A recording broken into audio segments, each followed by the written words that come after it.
Hello football fans, অবশেষে বিশ্বকাপের সবচেয়ে প্রতীক্ষিত ম্যাচগুলির একটি আমাদের সামনে স্পেন ভার্সেস পর্তুগাল।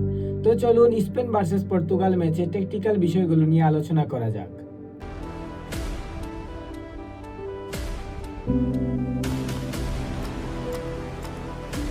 এই ম্যাচটি অনেকাংশে স্পেনের টিকিটাকা ও বল দখলের আধিপত্যের বিপক্ষে পর্তুগালের রক্ষণাত্মক ও দৃঢ়তা ও ক্ষিপ্রগতির কাউন্টার অ্যাটাক। এই ম্যাচের সবচেয়ে ইম্পর্টেন্ট পার্ট হবে ব্যাটেল অফ মিডফিল্ড। স্পেনের মিডে রয়েছেন রদ্রি, পেদ্রি এবং অলমো, এবং পর্তুগালের মিডে রয়েছেন ভিতিনহা, জোয়াও নেভেস এবং ব্রুনো ফার্নান্দেস। স্পেনের রদ্রি, পেদ্রি, অলমোদের বিপক্ষে পর্তুগালের ভিতিনহা, জোয়াও নেভেস এবং ব্রুনো ফার্নান্দেসদের একটি জমজমাট মিড ব্যাটেল দেখব আমরা। সময়ের সেরা মিডফিল্ডাররা একে অপরের বিপক্ষে কিভাবে নিজেদের ক্যালিবার শো করেন সেটাই দেখার বিষয়। স্পেনের রদ্রি এবং পর্তুগালের ভিতিনহা অনেকটা ভাইটাল হবেন এই ম্যাচে।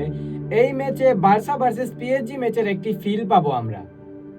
স্পেন বনাম পর্তুগালের ট্যাকটিক্যাল লড়াইটি মূলত স্পেনের বল পজিশন ভিত্তিক ও 4-3-3 সিস্টেম বনাম পর্তুগালের কাউন্টার অ্যাটাক ও 4-2-3-1 ফরমেশনের দৈর্ঘ্য। স্পেনের লক্ষ্য থাকবে মিডফিল্ড নিয়ন্ত্রণ করে রক্ষণ থেকে ধীরে ধীরে আক্রমণে ওঠা, যেখানে পেদ্রি মূল আর্ন হিসেবে কাজ করেন। অন্যদিকে পর্তুগাল প্রথম হাতে হাই ডিফেন্সিভ ব্লক তৈরি করে বল দখলের লড়াইয়ে মনোযোগ দিবে, কিন্তু পরবর্তীতে দ্রুত গতির উইঙ্গার ও কাউন্টার অ্যাটাকের দিকে মুভ করবে। এই ম্যাচে স্পেনের রাইট উইঙ্গে লামিন ইয়ামাল ও নুনো মেন্ডিসের মধ্যে একটি দারুণ কম্পিটিশন আমরা দেখব। যারা এই সিজনে বার্সা বনাম পিএসজির ম্যাচ দেখেছেন তারা জানেন এই ব্যাটেল কিরকম হয়ে থাকে। তবে এটা বিশ্বকাপের নকআউট ম্যাচ, দেখা যাক এই ব্যাটেলে কে কাকে বিট করেন। তবে অপর ফ্লাঙ্কে যদি নিকো উইলিয়ামস ফিট থাকতেন তাহলে ইয়ামাল এবং উইলিয়ামসের মধ্যে দারুণ কম্বিনেশন প্লে আমরা দেখতাম। দেখা যাক উইলিয়ামস মনে হয় সেকেন্ড হাফে নামবেন।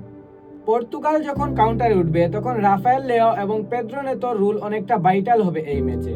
আর পর্তুগালের রয়েছেন ক্রিস্টিয়ানো রোনালদো।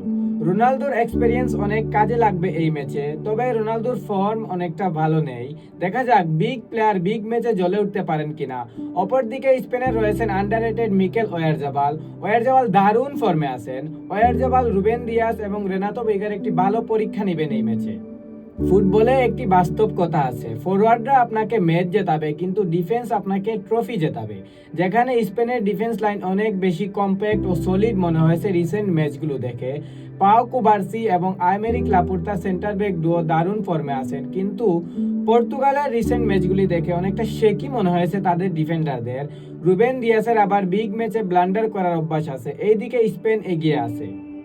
তবে এটা বিশ্বকাপের নকআউট ম্যাচ, যে কোনো মুহূর্তে যে কোনো কিছুই ঘটে যেতে পারে।